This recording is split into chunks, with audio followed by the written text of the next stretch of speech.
Bismillahirrahmanirrahim. Assalamualaikum warahmatullahi wabarakatuh. Alhamdulillahi rabbil alamin. Assalatu wassalamu ala ashrafil anbiya'i wal mursalin nabiyina Muhammad wa ala alihi wa sahbihi ajma'in. Qala Allah ta'ala ya ayyuhalladzina amanu taqullaha haqqa tuqatihi wa la tamutunna illa wa antum muslimun. Allahumma anfa'na bima 'allamtana wa 'allimna ma yanfa'una wa zidna ilman. Allahumma arinal haqqa haqqan warzuqna ittiba'ah wa arinal batila batila warzuqna ijtinabah. Para jamaah sekalian kaum muslimin wal muslimah rahimani wa rahimakumullah. Demikian juga para ikhwan dan akhwat dan para santri yang semoga dirahmati oleh Allah Subhanahu wa taala. Alhamdulillah pada kesempatan hari ini kita dapat berjumpa kembali di masjid yang insyaallah diberkahi oleh Allah Subhanahu wa taala ini dalam rangka menuntut ilmu syar'i, melanjutkan pembahasan kita dari kitab Riyadhus Shalihin yang mana pada pertemuan terakhir kita telah bahas tentang kesabaran, hadis ke-34 yang mana Nabi sallallahu alaihi wasallam bersabda Innallaha ta'ala qala idza btalaitu 'abdi bihabibatayhi fasabara awattuhu minhal jannah. Allah Subhanahu wa taala berfirman dalam hadis qudsi, sesungguhnya atau apabila aku menguji hambaku dengan dua perkara yang ia cintai, yaitu kedua matanya, fasabara, kemudian dia bersabar, awattuhu minhumal jannah, maka aku akan gantikan dari kedua matanya tersebut dengan surga. Dan kita telah bahas beberapa faedahnya. Pada malam hari ini kita akan lanjutkan masih dalam bab kesabaran, yang mana pada hadis ke-35 dari kitab Riyadhus Shalihin kita akan membaca sebuah kisah yang menakjubkan tentang kesabaran seseorang wanita mukminah muslimah, yaitu dari kalangan sahabiyat, dari kalangan sahabat wanita, yang mana dengan kesabaran itu dia mendapatkan surga Allah Subhanahu wa taala. Berkata Imam An-Nawawi rahimahullahu taala di dalam kitabnya Riyadhus Shalihin, beliau membawakan riwayat wa an Atha ibn Abi Rabahin qala li Ibnu Abbas radhiyallahu taala anhuma. Kata Imam An-Nawawi dari Atha ibn Abi Rabah, ini seorang tabi'in. Qala, dia berkata, qala li Ibnu Abbas, telah berkata kepadaku Ibnu Abbas, yaitu Abdullah ibn Abbas. Nabi SAW bersabda, ala urika imra'atan min ahlil jannah. Ala urika imra'atan min ahlil jannah. Maukah aku perlihatkan kepadamu seorang wanita dari penghuni surga. Jadi Ibnu Abbas berkata kepada Atha bin Abi Rabah, berkata kepada muridnya, ala urika imra'atan min ahlil jannah, maukah aku perlihatkan kepadamu wanita penghuni surga. Wanitanya ada di bumi atau ada di surga? Ada di dunia, belum meninggal ya. Fakultu bala, maka kata Atha ibn Abi Rabah, tentu wahai guruku. Qala, maka Ibnu Abbas pun menceritakan, hadhil mar'atus sauda'u, wanita ini yang berkulit hitam, kata Abdullah ibn Abbas, wanita ini yang berkulit hitam, atatin Nabiya sallallahu alaihi wasallam, pernah datang menemui Nabi Muhammad sallallahu alaihi wasallam. Faqalat, lantas dia bercerita kepada Nabi, inni asra'u, aku kena penyakit, ya, suka kejang-kejang, suka seperti kesurupan, ya, aku kena penyakit yang dengan sakit itu aku kejang-kejang, aku seperti orang yang kesurupan, tidak sadarkan diri. Wa inni atakasyafu, dan dengan itu tersingkaplah auratku. Di wanita ini punya penyakit apa namanya? Penyakit ayan, ya, kejang-kejang, epilepsi. Wa inni atakasyafu, dengan penyakit itu terbukalah sebagian auratku. Fada'ullah ta'ala li, maka Rasul sallallahu alaihi wasallam doakan aku kepada Allah. Doakan aku kepada Allah. Ya tolong doakan aku. Tolong berdoa kepada Allah untukku. Qala, lantas Nabi sallallahu alaihi wasallam bersabda, in syi'ti sabarti walakil jannah. Kalau engkau mau, wahai perempuan, engkau bersabar, maka bagimu surga. Kalau mau, engkau bersabar, engkau tetap sakit. Sakitnya sakit ayan tadi ya, sakit seperti orang kesurupan. Walakil jannah, namun engkau akan mendapatkan surga.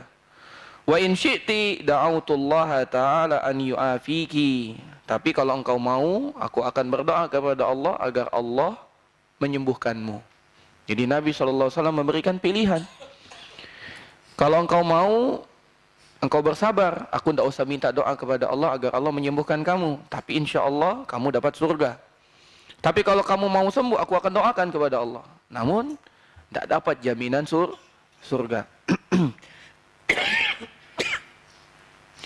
Maka wanita itu pun mengatakan, faqalat asbiru. Kata wanita tersebut, kalau begitu aku memilih untuk bersabar saja. Kalau begitu aku memilih untuk bersabar. Faqalat, namun dia merespon lagi. Tadi keluhannya ada dua. Aku kejang-kejang, sakit, dan dengan kejang-kejang itu aku tidak merasa, maka tersingkaplah auratku. Maka dia menjawab, aku bersabar. Namun setelah itu dia merespon lagi. Faqalat, maka dia berkata lagi, inni atakasyafu. Namun ketika aku bersabar, berarti aku tetap sakit. Kalau aku sakit, tersingkap auratku. Ini yang jadi permasalahannya. Fada'ullaha an la atakasyafa. Maka tolong doakan kepada Allah, doakan ya Rasulullah, agar ketika aku sakit, auratku tak tersingkap. Ya. Fada'a laha. Maka Nabi SAW mendoakan kepada wanita tersebut. Subhanallah. Ini luar biasa. Ya, bagaimana seorang wanita yang mana pada kisah ini kata Abdullah ibnu Abbas, seorang wanita dari ahli surga, penghuni surga, namun dia masih hidup di bumi. Bahkan dalam hadis ini dikatakan wanita itu hitam. Wanita itu hitam, ya. Yang mana wanita hitam itu ya, biasanya pada zaman Nabi SAW berasal dari kalangan lemah, kalangan rendah, seperti budak dan semacamnya. Namun dengan itu, ya tidak menjadikan dia hina.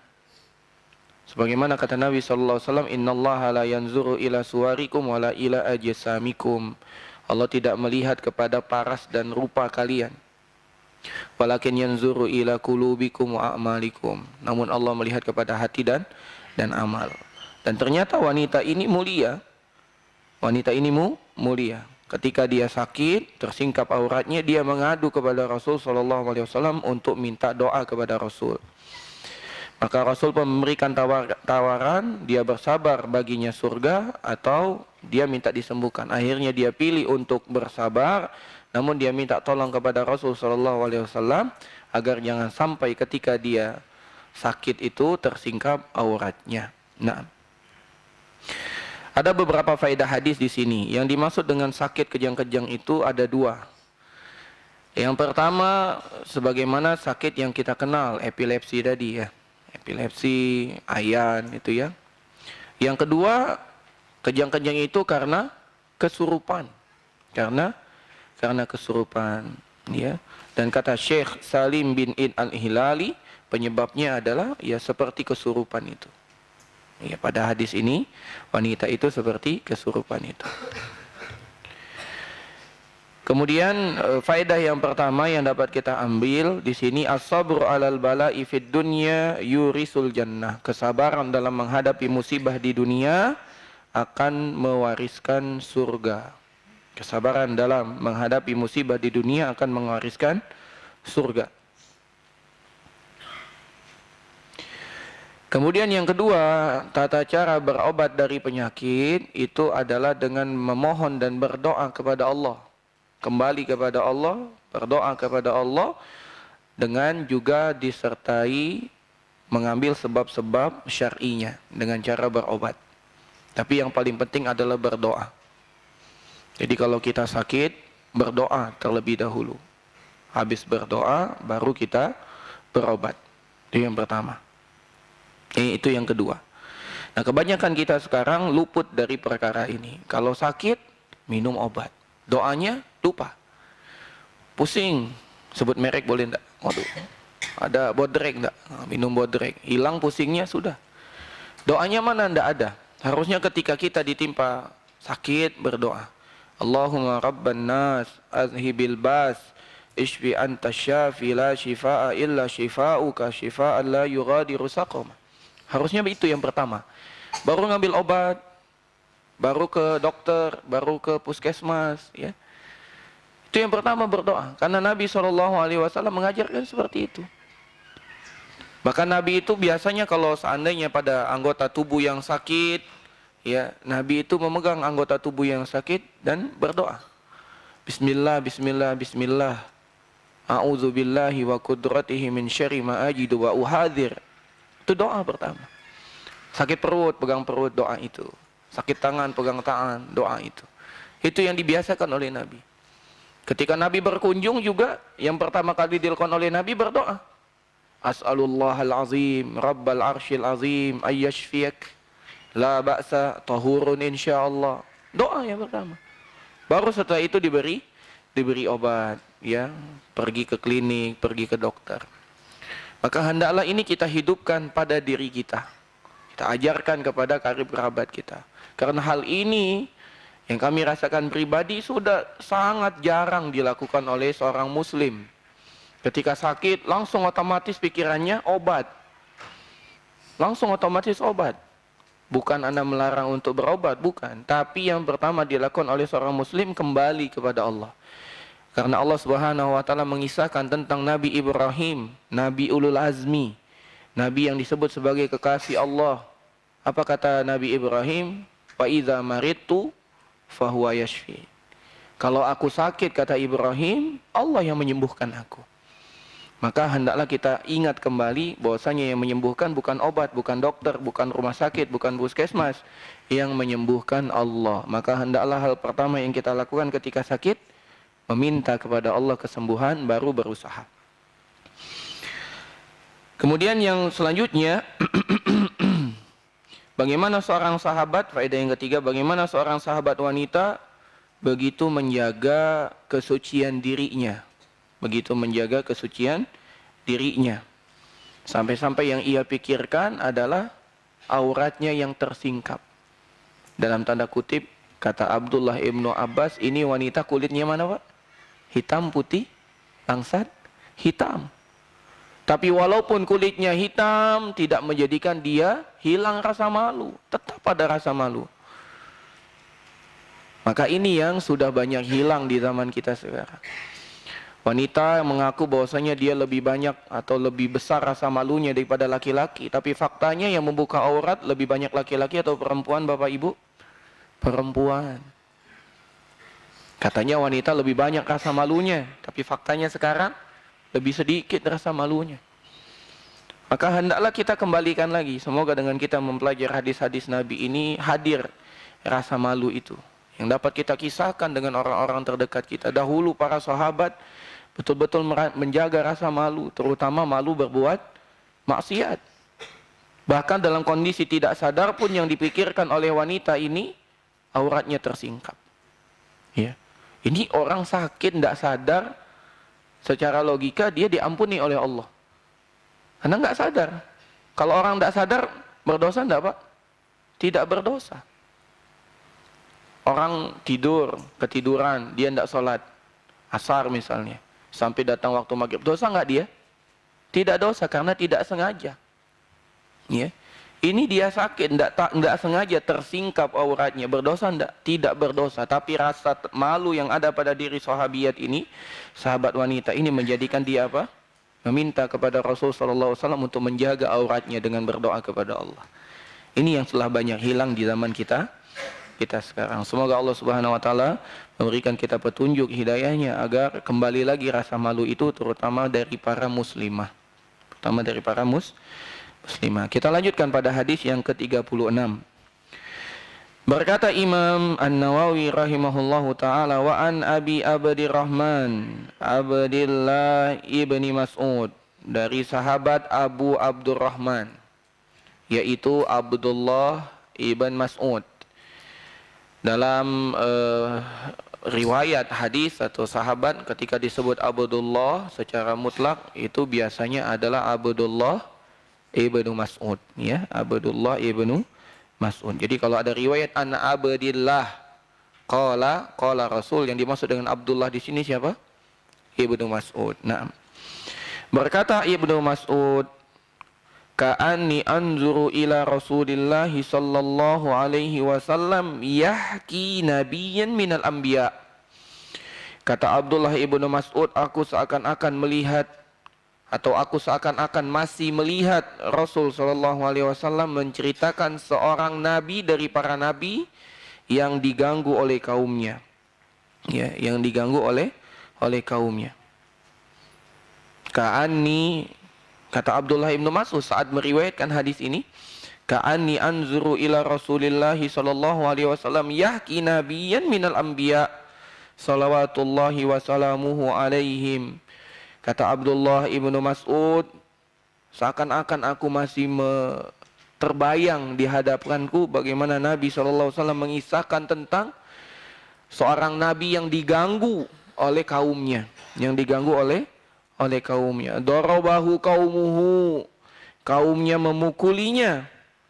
Fatma'uhu, bahkan menjadikan nabi tersebut terluka berdarah-darah. Wa huwa yamsahud dam an wajhihi, kemudian nabi tersebut mengusap darah dari wajahnya. Yaqul, lantas nabi tersebut berdoa. Kira-kira apa doanya? Allahumma, ya Allah hancurkan kaum tersebut. Ya Allah perangi mereka. Ya Allah binasakan mereka. Apa doanya kira-kira Pak? Allahumma ghfir li qaumi fa innahum la ya'lamun. Ya Allah ampunilah kaumku, sesungguhnya mereka orang-orang yang belum mengetahui. Nabi kita Muhammad sallallahu alaihi wasallam. Kata Abdullah ibnu Mas'ud, seakan-akan aku masih melihat Nabi sallallahu alaihi wasallam menceritakan tentang nabi dari nabi-nabi Allah yang disakiti oleh kaumnya. Kaumnya memukulinya sampai berdarah-darah. Kemudian sambil mengusap darah dari wajahnya, nabi tersebut berdoa, Allahumma ghfir li qaumi fa innahum la ya'lamun. Ya Allah ampuni kaumku, sesungguhnya mereka adalah orang-orang yang tidak mengetahui. Yang dimaksud dengan menceritakan seorang nabi, yaitu Nabi Muhammad SAW menceritakan tentang para nabi yang diganggu, termasuk dirinya sendiri. Termasuk dirinya sendiri. Dan tidak ada seorang nabi pun kecuali diganggu. Tidak ada satu orang nabi pun kecuali diganggu. Dan musuhnya nabi ini baik dari golongan jin dan juga manusia. Ada beberapa faedah dari hadis ini. Yang pertama, bagaimana kesabaran Nabi Muhammad sallallahu alaihi wasallam dan juga nabi-nabi sebelum beliau dalam menghadapi semua gangguan dalam medan dakwah. Bagaimana kesabaran Nabi Muhammad dan nabi-nabi sebelumnya dalam menghadapi gangguan di medan dakwah. Dan tidak lain dan tidak bukan tujuannya untuk mencapai ridha Allah Subhanahu wa taala. Karena Nabi itu kan enggak minta uang dari umatnya. Nabi kan enggak pernah minta sumbangan. Ya, enggak pernah Nabi minta sumbangan. Wahai kaumku, sumbangan untuk diriku, kan enggak pernah. Bahkan Nabi itu, Nabi Muhammad SAW tidak boleh makan sedekah. Tidak boleh makan sedekah. Bahkan semua keturunan Nabi Muhammad SAW sampai hari kiamat tidak boleh makan sedekah. Jadi yang mengaku sebagai keturunan Nabi, salah satu konsekuensinya tidak boleh nerima zakat. Ya, walaupun dia miskin, tidak boleh. Karena Nabi SAW dan semua keturunannya tidak menerima zakat. Namun apa perjuangan Nabi tersebut? Tujuannya hanya untuk mengharapkan ridho Allah Subhanahu wa taala. Yang kedua, contoh praktek akhlak Nabi. Bagaimana Nabi menghadapi permusuhan yang dilakukan kaumnya dengan maaf yang luar biasa. Ini akhlak Nabi. Nabi diganggu, Nabi disakiti sampai berdarah-darah. Tapi Nabi SAW tidak dendam. Bahkan dalam riwayat yang lain dikisahkan bahwasannya datang dua malaikat kepada Nabi, yaitu malaikat gunung, atau datang malaikat gunung kepada Nabi dan mengatakan, Muhammad, setelah kejadian Nabi disakiti oleh penduduk Taif, Nabi itu dilempari. Dan ini kesedihan yang luar biasa. Nabi ditinggal meninggal oleh istri beliau yang paling beliau cintai, Khadijah. Dan cintanya Nabi SAW kepada Khadijah itu tidak lekang oleh waktu. Bahkan ketika Khadijah telah wafat, Nabi masih mencintai Khadijah. Nabi itu punya 11 istri. 11, bukan 2 ya, 11 istrinya. 9 diantaranya hidup bersama Nabi sampai Nabi wafat. 2 diantaranya meninggal. Yang pertama kali meninggal namanya Khadijah. Yang kedua meninggal namanya Zainab bintu Khuzaimah. 9 diantaranya hidup bersama Nabi. Yang kita dengar sampai sekarang, istri yang paling cintai Nabi itu Aisyah. Tapi mari kita lihat dan dengar apa yang dikatakan oleh Aisyah. Kata Aisyah, tidak ada manusia yang lebih aku cemburui daripada Khadijah. Dia telah lama meninggal, namun namanya tetap disebut oleh Nabi SAW. Disebut terus oleh Nabi. Ini makanan kesukaan Khadijah. Dulu Khadijah lewat di sini. Itu temannya Khadijah. Ini makanan aku berikan kepada teman-temannya Khadijah. Bahkan ada adiknya Khadijah yang suaranya mirip dengan Khadijah datang ke rumah Nabi SAW. Ketika dengar suara tersebut, Nabi langsung teringat suara Khadijah yang menembak, ya Khadijah. Dan itu menyebabkan Aisyah cemburu. Ya, bahkan Khadijah mengatakan sudah wafat, umurnya sudah tua, ya, ajus, orang wanita tua. Kenapa lagi engkau ingat-ingat? Maka Nabi pun mengingatkan Aisyah keutamaan Khadijah. Wahai Aisyah, dia adalah manusia yang beriman kepadaku di saat manusia mendustaiku, dan darinya lah aku mendapatkan keturunan. Maka sejak itu Aisyah tidak pernah lagi protes. Ya, itu keunggulan Khadijah. Ya. Kemudian setelah Khadijah wafat, pamannya juga wafat, Abu Thalib. Maka Nabi pun ditindas di kota Mekah, cari tempat berdakwah yang lain. Datang ke Taif.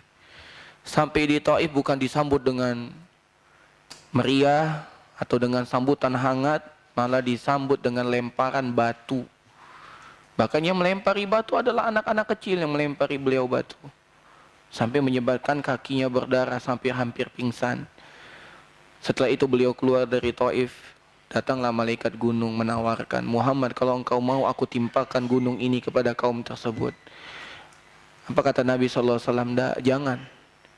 Aku berharap keturunan-keturunan mereka yang akan beriman kepada Allah Subhanahu wa taala.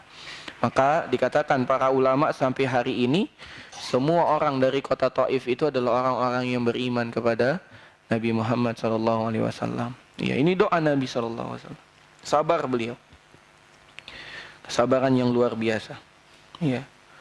Kemudian yang berikutnya adalah Nabi SAW tidak membalas kebodohan yang dilakukan oleh orang-orang bodoh itu dengan doa keburukan kepada mereka.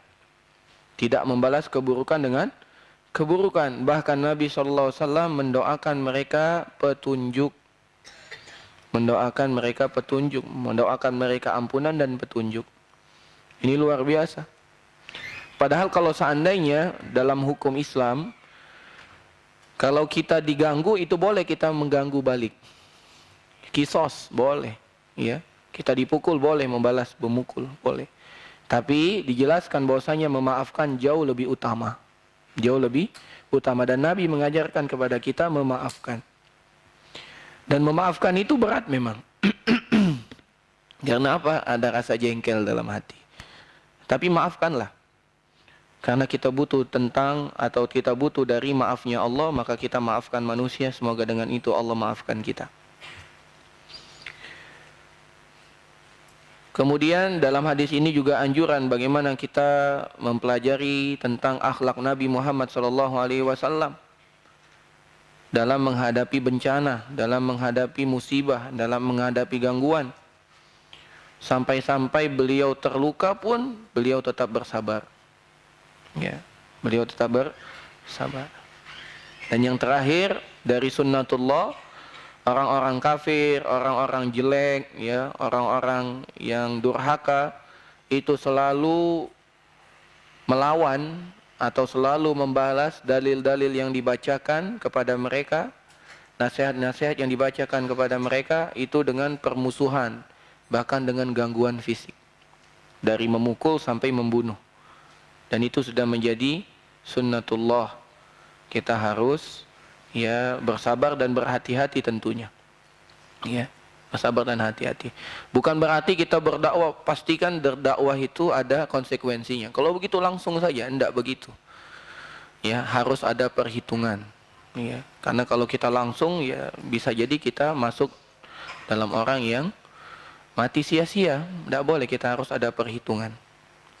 Ada semangat ya, yang dilakukan oleh seorang sahabat Abu Dzar Al-Ghifari, datang jauh-jauh dari Bani Ghifar dia. Di sini juga ada dari Bani Ghifar ya. Ada enggak? Orang Ghifari ada di sini ya? Abdullah Zar Al-Ghifari ya. Tapi bukan dari Bani Ghifar dia, dari Bani Prabu Muli ya. Dari Bani Ghifar datang kepada Nabi SAW, masuk Islam. Habis masuk Islam, dia langsung datang ke tengah-tengah kota Mekah, tepatnya di dekat Ka'bah, berdakwah dia. Ya, berimanlah, qul la ilaha illallah, berimanlah kepada Muhammad. Orang asing di kampung orang berteriak tentang suatu yang dibenci oleh kampung tersebut. Apa yang terjadi? Habis. Dipukuli, dikeroyoki sampai hampir meninggal. Ya, ini semangat bagus. Namun setelah itu Nabi SAW mengajarkan kepada beliau bahwasanya tidak begitu juga cara dakwah. Harus kita memahami situasi dan kondisi. Ya, makanya dalam hadis yang lain Nabi SAW mengatakan, haddisun nas bima ya'kilun. Ajaklah bicara manusia itu sesuai dengan kadar akal mereka. Kalau mereka belum nyambung, ya pakai kalimat yang nyambung dengan mereka. Ya, begini bukan merendahkan ya. Tapi ada sebagian orang yang tidak bisa paham dengan bahasa-bahasa bahasa-bahasa ilmiah. Maka gunakanlah bahasa-bahasa pasar yang mereka pahami gitu. Karena tujuan dakwah ini bukan untuk show up, bukan untuk menunjukkan kehebatan diri. Wah, kita cerdas, kita tahu, bukan. Kan tujuannya agar orang paham. Untuk apa kita terkesan hebat? Bagus banget Ustadz itu. Luar biasa. Apa? Istilahnya kita tidak ada yang paham. Wah, gitu. Itu namanya bukan bagus namanya ya. Itu menyebabkan orang tidak paham. Tapi itu beberapa faedah hadis. Kita lanjutkan ke hadis yang berikutnya, hadis ke-37. Ini lama-lama habis suaranya nih. Bismillah.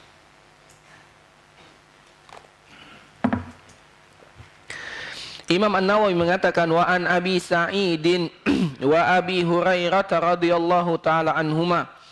Dari sahabat Abu Sa'id dan dari sahabat Abu Hurairah radhiyallahu taala anhuma, anin Nabi sallallahu alaihi wasallam, dari Nabi Muhammad sallallahu alaihi wasallam qaal, beliau bersabda, ma yusibul muslimah min nasabin wala wasabin wala hammin wala hazanin wala adhan wala ghammin hatta syaukatu yushakuha illa kaffarallahu biha min khotoyahu. Kata Nabi SAW, tidaklah menimpa seorang muslim, baik dari penderitaan, baik dari kesedihan, baik dari kesengsaraan, baik dari kegalauan, atau gangguan, atau kesedihan yang mendalam, sampai-sampai duri yang menusuk badannya, kecuali Allah akan menggugurkan dengan musibah-musibah tersebut dosa-dosanya. Kata Nabi Muhammad SAW, tidaklah seorang muslim tertimpa rasa sakit, penderitaan, kesengsaraan, kegalauan, kesedihan, gangguan atau kesedihan yang sangat dalam, sampai-sampai duri yang menusuk badannya, kecuali Allah akan jadikan dengan musibah itu semua sebagai penggugur dosa-dosanya. Maka hadis ini menguatkan hadis yang kita baca sebelumnya. Ajaban li amril mu'min. Sungguh menakjubkan perkara orang beriman. Sesungguhnya perkaranya semuanya baik. Kalau dia tertimpa, kalau dia mendapat kebaikan, dia bersyukur, dia dalam kebaikan. Itu kebaikan untuk dia. Kalau dia tertimpa musibah, dia bersabar, itu pun kebaikan untuk dia. Kita tertusuk duri, kita bersabar, hilang dosa kita, Pak. Kita naik motor, tertusuk paku motor kita, sabar kita, pahala untuk kita, hilang dosa-dosa kita. Kita lagi main bola, terjatuh, bersabar kita, itu kafarah untuk kita. Ya, kita lagi bersih-bersih daun, ya, mangkas segala macam, tersayat jari kita, bersabar kita, hilang dosa kita, Pak. Kita lagi bantu nyacah daging, ya, kenalah sayatan tangan kita, hilang dosa-dosa kita. Subhanallah. Ini kebaikan yang Allah Subhanahu wa taala berikan. Bahkan rasa sedih dalam diri. Sedih itu ada dua, sedih masa depan namanya galau, sedih masa lalu namanya gagal move on, gitu ya. Itu tidak bisa dia beranjak dari masa lalunya. Itu sedih. Apabila kesedihan itu menimpa dan dia bersabar, itu menyebabkan Allah Subhanahu wa taala menghapuskan dosa-dosanya. Kadang-kadang kan ada kesedihan yang menimpa kita. Ingin rasanya kita mengatakan seandainya gitu. Namun kita tidak boleh kata seandainya. Nah, itu Allah Subhanahu wa taala ganjar. Dengan apa? Dihilangkan semua dosa-dosa kita. Betapa sayangnya Allah kepada kita. Ada beberapa faedah hadis di sini. Yang pertama, semua gangguan yang menimpa seorang muslim itu semua sebagai penghapus dosa-dosanya.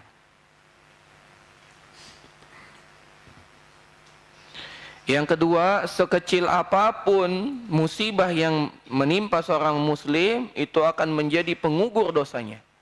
Semua, sekecil apapun itu. Bahkan perasaan, fisiknya enggak luka, tapi hatinya yang terganggu. Dia diganggu misalnya dicemooh, diejek fisiknya, dia bersabar. Itu semua sebagai kafarat untuk dia, penghapus dosanya. Ya. Yang ketiga, hendaklah seorang muslim tidak menyia-nyiakan kesempatan untuk meraih pahala, yaitu dengan bersabar menghadapi semua musibah yang dia dapati. Jangan sampai tidak dapat pahala. Dia harus manfaatkan kesempatan ini. Ya. Dia harus memanfaatkan kesempatan ini. Nah, inilah beberapa faedah hadis ini. Kita lanjutkan ke hadis yang 38. Kata Imam An-Nawawi rahimahullahu taala, wa an Ibni Mas'udin radhiyallahu anhu qala, dari sahabat Abdullah ibnu Mas'ud, semoga Allah meridhoinya, dia berkata, dakhaltu 'ala Nabi sallallahu alaihi wasallam, aku pernah datang mengunjungi Nabi Muhammad sallallahu alaihi wasallam, wa huwa yu'aku, padahal atau pada saat itu beliau sedang sakit. Beliau sedang sakit. Fakultu, ketika aku melihat beliau, aku pun berkomentar, ya Rasulullah, innaka tu'aku wa'kan syadida. Wahai Rasul, aku melihatmu sedang merasakan sakit yang begitu menyakitkan. Aku sedang melihat wajahmu atau dari kondisimu saat ini sepertinya engkau sedang merasakan kesakitan yang sangat. Faqal, maka Nabi SAW pun mengatakan, ajal, betul. Aku sedang merasakan sakit yang sangat, kata Nabi SAW. Inni uqa'u kama yu'aku rajulani minkum. Karena sesungguhnya aku, apabila aku sakit, maka rasanya, perasaan aku sakit ini sama dengan perasaan dua orang yang sakit dari kalian. Jadi sakitnya Nabi SAW itu 2 kali lipat dari sakitnya orang biasa. Kalau kita sakit nih, demam misalnya. Nah, itu Nabi 2 kali lipat demamnya. Kita dikali 2. Itu sakitnya Nabi SAW. Tetapi kan itu kan kekasih Allah. Iya, itulah. Inna asyaddan nasi balaan al-anbiya. Sesungguhnya orang yang paling berat ujiannya itu para Nabi. Sakitnya saja 2 kali lipat daripada manusia biasa. Fakultu, maka melihat atau mendengar sabda Nabi tersebut, Abdullah ibnu Mas'ud mengomentari, Zalika anna laka ajran. Kalau begitu, semoga Allah memberikan engkau 2 kali lipat pahala. Karena sakitnya 2 kali lipat, pahalanya pun 2 kali lipat. Faqal, maka Nabi SAW pun mengatakan, ajal, semoga. Aku berharap demikian. Zalika kadzalik, ya, aku berharap demikian. Ma min muslimin yusibuhu adza, tidak ada satupun seorang muslim, ya, tidak ada satupun dari seorang muslim yang tertimpa gangguan, syaukatun, bahkan duri, ya, fama fauqaha, atau yang di atas duri tersebut, atau duri yang menusuk badannya atau yang lebih besar dari itu, illa kaffarallahu biha sayyiatihi, kecuali Allah akan menggugurkan semua kesalahannya. Wa huttat anhu dzunubahu, Allah akan hapuskan semua dosa-dosanya. Kama tahuttus syajaratu waraqaha, sebagaimana pohon yang menggugurkan daunnya. Tiap kali kita kena gangguan, Allah akan sucikan kita dari kesalahan, dari dosa, sebagaimana pohon yang menggugurkan daunnya. Maka masihkah kita mengeluh dengan penyakit yang kita dapati? Maka hendaklah kita minta keridhaan dari Allah. Semoga dengan itu kita menjadi orang yang sabar. Ya, sabar. Makanya Nabi itu punya sifat luar biasa, bapak-bapak dan ibu-ibu sekalian. Nabi itu selalu bersyukur. Kalau beliau tertimpa sesuatu yang tidak mengenakan, beliau bersyukur dengan mengucapkan alhamdulillahi ala kulli hal. Tapi kalau beliau mendapatkan suatu nikmat yang menggembirakan, beliau pun juga bersyukur dengan mengucapkan alhamdulillah alladzi bi ni'matihi tatimmus shalihat. Dan ini bisa kita coba. Bisa kita coba. Kalau ada apa-apa, gimana? Kalau kita lagi tidak enak, alhamdulillah ala kulli hal. Gitu. Nah, kalau orang yang tidak paham, oh berarti sehat dia. Tapi kalau orang yang paham, alhamdulillah ala kulli hal, berarti dia ini dalam kondisi yang tidak sehat.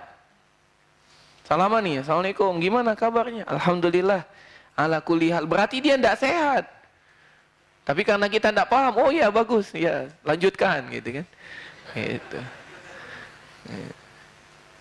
Maka harus juga kita peka. Ya. Dulu alhamdulillah kami dapat teladan dari seorang ustadz di Bogor, semoga Allah menjaga beliau. Ya, beliau mengajarkan begitu langsung. Ya. Jadi kalau kita mendapatkan sesuatu yang tidak mengenakan, kita berdoa dan mengucapkan alhamdulillah ala kulli hal. Namun sejak saat itu kalau salaman dengan beliau, gimana ustadz kabarnya? Alhamdulillah ala kulli hal, gitu. Begitu terus ya. Karena beliau memang sakit ya, maka beliau jawabnya begitu. Entah sakit darah tinggi, asam urat dan lain sebagainya ya. Jadi dia tanya alhamdulillah ala kulli hal. Itu Nabi. Jadi Nabi itu tidak pernah lepas dari bersyukur kepada Allah. Gimana tidak bersyukur? Kita sakit saja Allah ganjar dengan kebaikan luar biasa, hilangkan dosa-dosa kita. Sebagaimana pohon menggugurkan daunnya. Naam. Jamaah kaum muslimin rahimani wa rahimakumullah. Ada beberapa faedah hadis. Yang pertama, diperolehnya pahala dari kesabaran di setiap cobaan. Diperolehnya pahala dari kesabaran di setiap musibah atau di setiap ujian. Yang kedua, manusia yang paling besar ujiannya adalah para nabi. Kenapa? Karena dengan itu Allah ingin melipat gandakan pahala untuk mereka. Kenapa para nabi lebih besar ujiannya, cobaannya? Karena Allah ingin mereka mendapatkan pahala lebih besar. Yang ketiga, setiap kali penyakit itu bertambah berat, maka Allah akan lipat gandakan pahala bagi yang menderitanya. Setiap kali penyakit itu terasa bertambah berat, maka di saat itu juga Allah akan melipat gandakan pahala bagi orang yang tertimpa penyakit tersebut.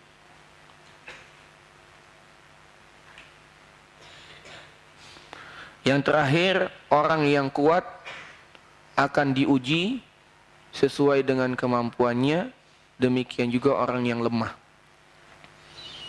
Maka ketika kita mendapatkan ujian, jangan kita merasa ujian ini tidak mampu kita melewatinya. Yakin pasti mampu. Ya. Jangan putus asa dulu.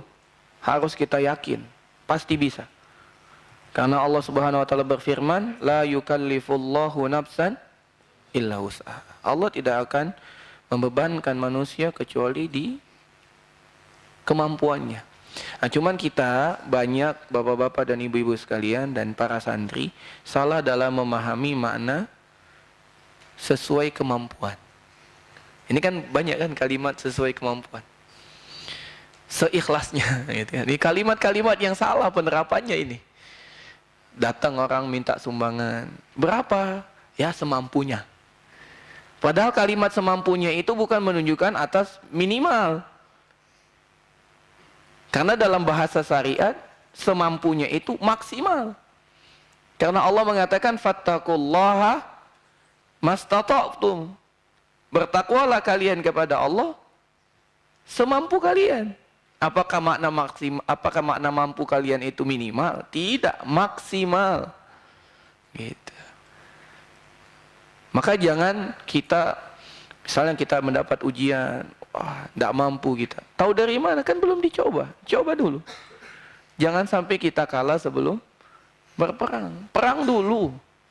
Kalau sudah berperang, ya kita atur taktik siasat, ya, biar kita menang. Andai pun tidak bisa menang, minimal kita bisa bertahan. Ya. Ini yang harus kita perhatikan. Jadi kalimat semampu kita itu bukan minimal, ya, para santri sekalian. Silakan menghafal Al-Quran semampu kalian. Bukan maknanya ya kalau anak sejus aja setahun. Enggak. Semampu kalian itu semaksimal yang kalian mampu.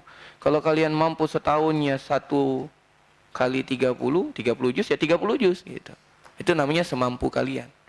Itu jangan artikan semampu kalian itu minimal, bahkan maksimal. Itu bahkan maksimal. Begitu juga seikhlasnya. Ya, berapa sumbangan seikhlasnya? Seakan-akan ikhlas itu perkara yang sangat kecil, enggak, ikhlas itu perkara yang agung, yang besar. Gitu. Bukankah ikhlas itu perkara yang besar? Kita sudah bahas berapa hadis tuh di bab yang pertama, bab niat ya, bab ikhlas. Itu berat besar. Maka jangan kita artikan setiap komunikasi dalam bahasa syariat itu dengan minimal, bahkan maksimal. Sedekah semaksimal yang kita bisa. Mendidik anak semaksimal yang kita bisa. Berbakti dengan orang tua semaksimal yang kita bisa. Jangan seorang anak mengatakan, wah, misalnya ada anak berpendapatan 100 juta per bulan. Dia kirim bapaknya 1 juta misalnya. Sudahlah, itu semampu saya 1 juta. Dia mampu itu ngasih 90 juta sebetulnya. Tapi dia cukupkan cuma 1 juta. Ini namanya belum maksimal dalam berbakti dengan orang tua. Dia mampu sebetulnya datang ke rumah orang tuanya setiap hari. Tapi dia cukupkan datang ke rumah orang tuanya seminggu sekali. Itu belum maksimal. Datang ke rumah orang tua itu bukan bermalam ya Pak. Kalau dekat misalnya sama-sama Prabu Muli, datanglah. Barang 5 menit, 10 menit, tanya kabar, bawa makanan. Habis itu pergi lagi. Cukup itu. Ya, itu maksimal namanya. Abu Hurairah dikisahkan tiap berangkat mau keluar rumah dan setiap kembali sebelum balik ke rumahnya pergi ke rumah ibunya. Berangkat mau kerja mampir dulu ke rumah ibu. Ya ummata, wahai ibundaku, assalamu alaiki wa rahmatullahi wa barakatuh. Semoga keselamatan bagimu wahai ibunda. Semoga rahmat Allah untukmu. Sebagaimana yang telah, dan semoga Allah mengasihimu sebagaimana engkau telah mendidikku di waktu aku kecil. Itu jawabannya. Ibunya juga membalas doa kepada Abu Hurairah, Waalaikumsalam warahmatullahi wabarakatuh. Ya bunai, semoga Allah memberikan engkau pahala yang besar karena engkau telah berbakti kepadaku di saat aku sudah tua. Itu kan nikmat sekali kalau ada komunikasi dengan orang tua seperti itu. Sebelum berangkat kerja, sebelum kita balik ke rumah, selepas kerja, itu kan nikmat, Pak. Datang ke rumah orang tua, sebelum ini mampir lagi, kan begitu. Dan kisah yang telah kita baca, tidak pernah aku memberikan makanan, minuman untuk anak istriku kecuali aku berikan untuk orang tua. Kenapa kita tidak coba? Itu baru namanya maksimal. Tapi kalau jauh, ya mungkin kita jadwalkan. Kalau bisa seminggu sekali, kalau tidak bisa sebulan sekali. Pokoknya maksimal yang kita bisa. Wallahu a'lam bishawab. Insyaallah kita lanjutkan setelah azan. Wassallallahu ala nabiyina Muhammadin wa ala alihi washabbihi ajmain.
Bismillah, alhamdulillah, salatu wassalamu ala rasulillah wa ala alihi wa sahbihi wa mawala. Kita sedikit lanjutkan ke hadis yang 39.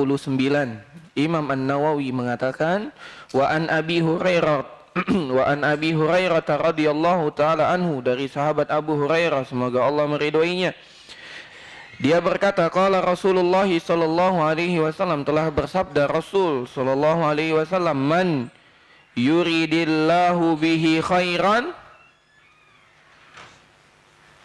man yuridillahu bihi khairan yusib minhu, ya, bukan yufaqihu fiddin, bukan, karena bab pembahasan kita tentang sabar, ya. Man yuridillahu bihi khairan yusib minhu, ya. Ini ada tambahan hadis, ya.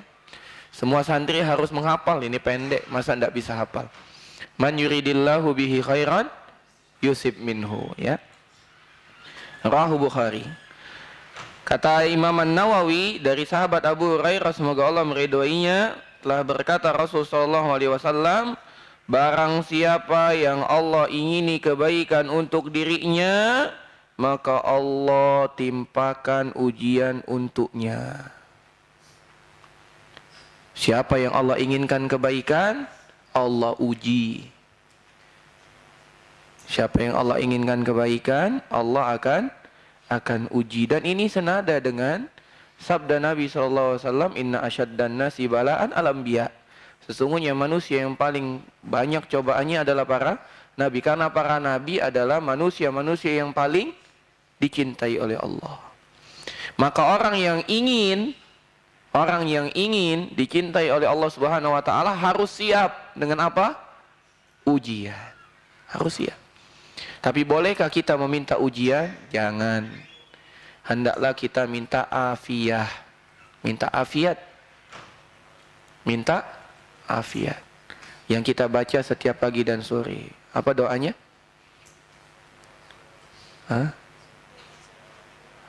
Allahumma inni as'aluka al-afwa wal afiyah fid dunya wal akhirah. Allahumma inni as'aluka al-afwa wal afiyah fi dini wa dunyaya wa ahli wa mali. Itu doanya. Subhanallah. Bagi yang melazimkan atau mendawamkan zikir pagi petang dan memahami maknanya, dia akan mendapatkan kebaikan yang banyak. Ya, maka mari kita dawamkan, ya, kita rutinkan untuk membaca zikir pagi dan petang itu. Banyak sekali manfaatnya. Salah satunya ini. Jadi ketika kita tahu orang yang dicintai Allah itu pasti diuji, bukan berarti kita minta diuji, bukan. Tapi minta afiat, minta keselamatan. Ya. Sebagaimana yang para ulama jelaskan tentang doanya Nabi Yusuf. Masih ingat kisah Nabi Yusuf? Kata Nabi Yusuf, Tuhanku, penjara lebih aku cintai daripada aku harus melayani wanita-wanita tersebut. Masih ingat kan? Dipanggil Nabi Yusuf, mereka pun kaget sampai memotong jari-jarinya. Kemudian diajak, ayolah layani kami. Maka Nabi Yusuf mengatakan, penjara lebih aku cintai. Maka berkomentar di sana para ulama, ya, seandainya Yusuf minta afiat, itu jauh lebih baik daripada dia minta penjara. Itu harusnya mintanya afiat. Maka ini mengajarkan kepada kita jangan minta diuji. Karena tanpa diminta diuji pun kalau Allah cinta dengan kita, kita pasti diuji. Tapi mintalah afiat, keselamatan. Andai pun kita diuji, kita mampu melewati ujian tersebut. Ya. Faedah hadis ini yang pertama, seorang beriman itu tidak akan pernah lepas dari ujian, baik sedikit ataupun banyak, baik ujian fisik ataupun ujian batin, baik ujian kekayaan ataupun ujian kesempitan. Tidak lepas dari ujian. Cuman yang biasanya kita rasa ujian itu yang sempit-sempit. Jomblo tidak punya jodoh, ujian. Padahal istri 4, ujian. Belum punya keturunan, ujian. Padahal punya anak 10, ujian. Gitu, ya. Yang kedua, ujian yang Allah Subhanahu wa taala timpakan kepada seorang hamba itu tanda Allah mencintainya. Kenapa? Karena dengan itu Allah ingin meninggikan derajatnya dan menghapus dosa-dosanya. Baik, yang terakhir nih, hadis ke-40. Imam An-Nawawi mengatakan wa an Anasin radhiyallahu anhu qala, dari sahabat Anas bin Malik, dia berkata, qala Rasulullah sallallahu alaihi wasallam, Rasul sallallahu alaihi wasallam bersabda, la yatamannayanna ahadukumul mauta. La yatamannayanna. Masya Allah. Pakai apa dia? Nunut taukid. Jangan sekali-kali salah seorang dari kalian berharap mati. Jangan sekali-kali salah seorang di antara kalian berharap kematian. Lidurrin asabahu, karena keburukan yang menimpanya. Mungkin sakit, mungkin kekurangan harta, mungkin banyak anak, ya, mungkin banyak hutang. Apalagi yang banyak itu enggak selalu baik ya Pak ya. bagus ente banyak ya. Banyak apa? Banyak hutang, enggak bagus. Gitu. Fa in kana la budda, kalau seandainya dia sudah tidak tahan lagi untuk mengucapkan sesuatu, dia tidak bisa menahan dirinya untuk diam gitu. Dia harus mengucapkan sesuatu yang dalam sesuatu itu ada lafaz mati gitu. Mati aja lah aku gitu kan. Tidak boleh. Tapi kalau dia tidak bisa harus mengucapkan kata mati tersebut, apa kata Rasul? Allahumma ahyini ma kanatil hayatu khairan li. Ya Allah, hidupkan aku kalau seandainya kehidupan itu baik untukku.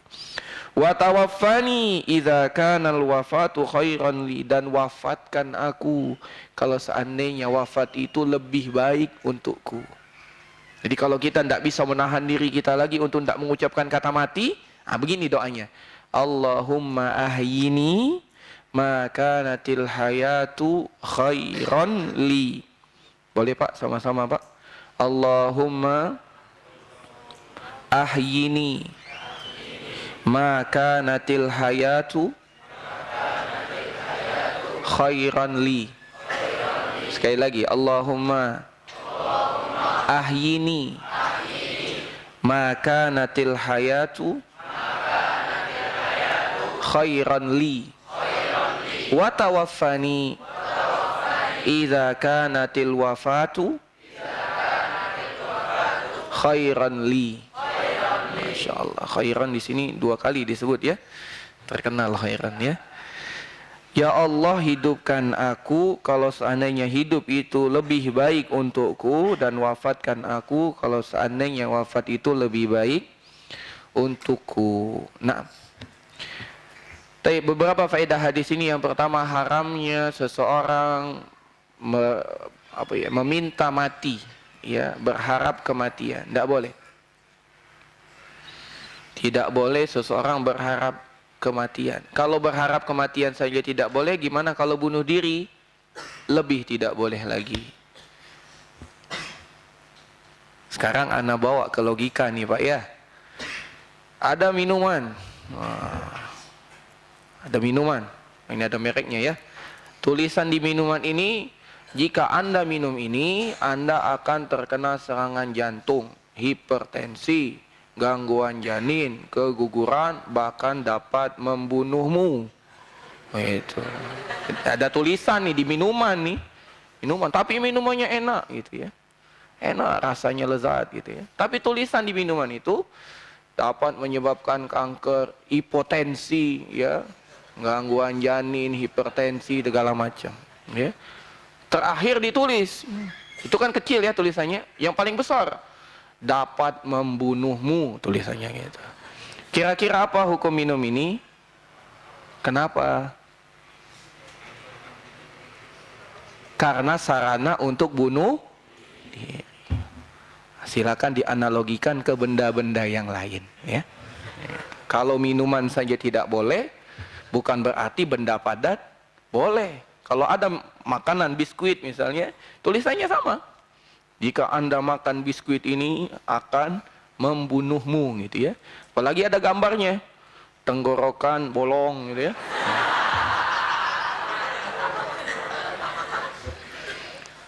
Berharap kematian saja tidak boleh, apalagi sarana untuk menuju kematian, tidak boleh ya. Jadi tidak usah bawa dalil yang tinggi-tinggi, bawa dalil minuman aja. Kalau ada tulisan apa hukumnya? Oh itu mah bunuh diri ya, sudah tahu sendiri. Berarti hukumnya haram ya. Yang kedua dari faedah hadis ini, seorang mukmin seberat apapun kondisi hidupnya, dia tidak boleh berharap kematian. Ya, tidak boleh berharap kematian. Kalau dia memang betul tidak bisa menahan diri, dia berdoa yang tadi, Allahumma ahyini in kanatil hayatu khairan li wa tawaffani in kanatil wafatu khairan li. Kalau dia tidak bisa ngomong, maka itu yang dia baca ya. Karena tidak boleh kita bunuh diri ya. Makanya ada kisah, ada seorang yang berperang di jalan Allah, mati syahid. Mati syahid. Semua sahabat yang melihat itu mengatakan ini orang pasti masuk surga. Matinya mati syahid dengan luka-luka yang begitu banyak di tubuhnya. Tapi tiba-tiba Rasul lewat dan mengatakan orang ini di neraka. Kaget para sahabat, ya Rasulullah. Di sekitarnya dia dikelilingi oleh orang-orang kafir. Berarti dia yang membunuh orang kafir ini. Berarti dia ini berjuang dengan hebat. Masa dia masuk neraka? Maka Nabi SAW dia mampu membunuh yang lain, namun dia terluka parah. Dia tidak bisa menahan luka yang ada pada dirinya sehingga dia putus urat nadinya sendiri dan dia mati karena memutus urat nadinya tersebut. Dia bunuh diri, dia tempatnya di neraka. Ya, ngeri Pak. Ya. Dan kita mungkin sekarang hidup kita mapan, ya, semua kita mapan. Karena mapan itu kata Nabi SAW standarnya sangat ringan. Siapa yang mendapati pagi hari aman, sehat, dan punya makanan, dia aman. Seakan-akan dia mendapatkan semua dunia dan segala kenikmatannya. Ini kita mapan semua, para santri apalagi, tidak usah kerja tiba-tiba makanan datang. Gimana kurang mapannya? Ya. Ini semua santri ini kaya-kaya. Kenapa? Tidak mikir dia, tiba-tiba makanan datang. Andai pun makanan tidak datang, dia tinggal panggil, makanan datang. Gitu. Luar biasa, gitu kan? Kaya semua. Jadi tidak boleh kita meminta kematian. Yang berikutnya, bagaimana kita mengkorelasikan dengan sebuah hadis? Kata Nabi SAW, "Man ahabba liqa Allah, ahabballahu liqa'ahu." Siapa yang cinta dan ingin bertemu dengan Allah, maka Allah pun ingin dan cinta bertemu dengannya. Kan kita tidak akan bertemu dengan Allah kecuali kita mati. Berarti mati aja lah. Karena kan aku ingin ketemu dengan Allah. Seakan-akan hadis ini mengatakan, mati saja biar bertemu dengan Allah. Karena kalau di dunia tidak bisa. Kata Nabi SAW, ketahuilah kalian tidak akan pernah melihat Tuhan kalian sampai kalian mati. Jadi kita tidak bisa ketemu dengan Allah kecuali kita mati. Maka ada orang mengatakan kalau begitu mati saja. Bagaimana kita menggabung dua hadis ini? Satu, tidak boleh berandai-andai mati saja tidak boleh. Sedangkan ayat ini seakan-akan menganjurkan kita mati. Maka hadis ini ternyata tidak bermakna demikian. Ya. Maka dikatakan di sini, ya Nabi Allah, wahai Nabi, akarahiyatul maut, apakah ini yang dimaksud dengan takut mati? Maka kata Nabi SAW, bukan, laisa kadzalik, bukan begitu, walakinnal mu'min, tapi orang beriman itu idza busyira bi rahmatillahi wa ridwanihi wa jannatihi ahabba liqa Allah. Kalau dia diberikan kabar gembira dengan rahmat Allah, ridho Allah, surga Allah, maka dia bersemangat untuk berjumpa dengan Allah. Dengan apa? Beramal soleh, jauh dari dosa, jauh dari maksiat. Itu maknanya. Bukan maknanya bunuh diri. Kalau dia maknanya bunuh diri, berarti dia tidak mau ketemu dengan Allah.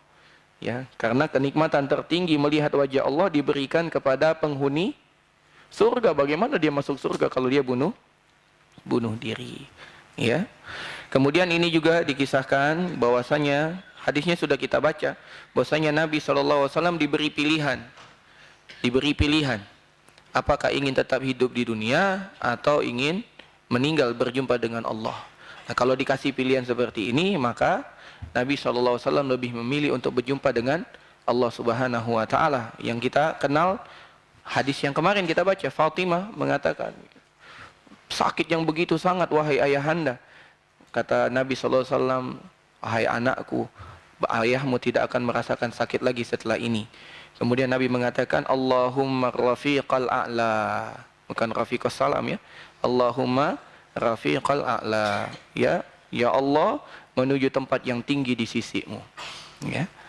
Jadi ini beda lagi dengan mengharap kematian, bukan. Karena Nabi SAW diberikan pilihan. Jadi hadis ini tidak bertentangan sama sekali dengan hadis yang kita baca sebelumnya. Nabi dikasih pilihan antara hidup dan mati, Nabi lebih memilih untuk meninggal berjumpa dengan Allah. Ini beda.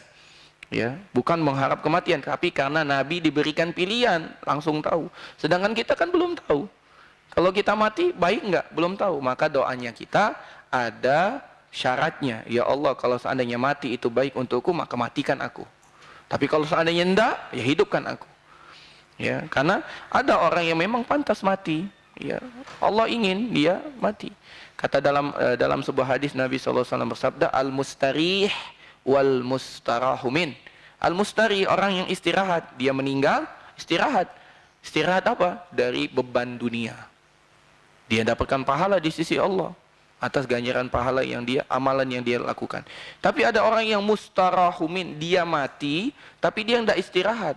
Orang yang istirahat, siapa itu? Hamba-hamba yang fajir, hamba-hamba yang jahat. Orang lain istirahat dari gangguannya, dari dosanya, dan dari semua amal buruknya. Maka jangan pernah kita meminta kematian, apalagi mengambil sarana-sarana menuju kematian. Mungkin ini yang dapat kita bahas pada pertemuan kali ini. Wassallallahu ala nabiyina Muhammad wa ala alihi wa sahbihi ajma'in. Ada soal ya? Ini ada soal. Assalamualaikum. Waalaikumsalam. Boleh enggak Ustadz doa seperti ini? Aku pengen mati sebelum kiamat. Wah. Masya Allah. Ini mungkin karena sudah membaca tentang bagaimana huru hara hari kiamat ya. Tapi wallahu alam bisawab, lebih baik berdoanya seperti tadi. Allahumma ahyini in kanatil hayatu khairan li wa tawaffani in kanatil wafatu khairan li. Jadi jangan minta ya Allah matikan aku sebelum kiamat, tapi mintalah dengan doa itu yang datang dari Nabi sallallahu alaihi wasallam. Walaupun jemaah sekalian, tidak akan pernah terjadi hari kiamat kecuali atas manusia-manusia terburuk yang ada. Ya. Jadi maksudnya jangan sampai bertemu dengan kiamat sehingga minta mati. Ya. Tapi lebih baik meminta dengan yang tadi. Wallahu a'lam bishawab. Assalamualaikum warahmatullahi wabarakatuh. Pak Ustadz, iya Bapak penanya. Bagaimana caranya bertaubat? Bagaimanakah Islam yang sebenarnya? Hidup saya rumit, saya ingin bertaubat. Kabar gembira bagi yang bertanya, Allah Subhanahu wa taala selalu menerima taubat hamba. Selagi nyawanya masih ada, selagi matahari belum terbit dari sebelah barat, kabar gembira. Langsung silakan bertaubat. Bagaimana tata cara bertaubat? Yang pertama, berhenti dari perbuatan dosa tersebut. Yang kedua, menyesal. Karena menyesal itu syarat untuk diterimanya taubat. Yang ketiga, berusaha, bertekad kuat untuk tidak mengulangi perbuatan dosa. Bagaimana caranya? Kalau kita ada di lingkungan yang jahat, pindah dari lingkungan tersebut. Kalau kita punya teman-teman yang buruk, tinggalkan teman-teman buruk tersebut. Kalau kita punya alat-alat yang menyerumuskan kita dalam dosa, buang alat-alat tersebut. Kalau kita punya apa lagi? Dah, semua sarana yang dapat mengantarkan seseorang pada dosa itu buang, tinggalkan. Ya dia harus tinggalkan. Kalau tempat kerjanya itulah tempat dosanya, dia tinggalkan. Saya makan apa? Allah kasih makan. Sebelum kita bisa mencari makan, Allah kasih makan kita. Sebelum tangan kita belum bisa bergerak, jamaah, Bapak Ibu. Tangan kita belum bisa bergerak, kaki kita belum bisa melangkah, mulut kita belum bisa berucap, mata kita belum melihat, telinga kita belum mendengar. Allah kasih makan. Kita makan dari rahim ibu kita, bukan begitu? Begitu kita lahir, cuma bisa oe, belum bisa tangan meraba, kaki melangkah. Allah kasih makan kita, apa? Melalui air susu ibu kita. Lantas ketika kita sudah dewasa, kita khawatir dengan rezeki kita, mana iman kita? Ya, jangan khawatir, tinggalkan. Kalau seandainya tempat kita bekerja adalah sumber dosa kita, tinggalkan. Tinggalkan. Allah berjanji Allah akan gantikan dengan yang lebih baik lagi. Wallahu a'lam bishawab. Jadi 3 tadi ya. Yang pertama harus segera berhenti, kedua menyesal, ketiga bertekad bulat untuk tidak mengulangi. Bagaimana buktinya? Itu tadi, tinggalkan semuanya. Dan ditambah dengan keikhlasan, karena taubat itu adalah ibadah, jadi perlu ikhlas. Wallahu a'lam bishawab. Assalamualaikum warahmatullahi wabarakatuh. Hidup saya penuh masalah, sakit-sakitan, sering ditipu. Saya sudah menghubungi ustadz-ustadz dan mengamalkan zikir-zikir Al-Quran dengan hitungan tertentu. Dan saya percaya ustadz itu punya karomah. Bagaimana hukumnya? Subhanallah. Karomah ada Bapak sekalian. Tapi jangan tertipu dengan orang yang mengatakan dirinya punya karomah. Kata Imam Asy-Syafi'i, jika kalian bisa melihat manusia bisa berjalan di atas langit, atau bisa berjalan di atas air, jangan tertipu sampai kalian melihat betul bagaimana tata cara ibadahnya. Sesuaikah dengan petunjuk Nabi atau enggak? Jangan percaya dengan orang yang mengklaim saya punya karomah. Betapa banyak orang tertipu. Ya. Jimat anti miskin dijual 200.000 saja. Kalau seandainya ini jimat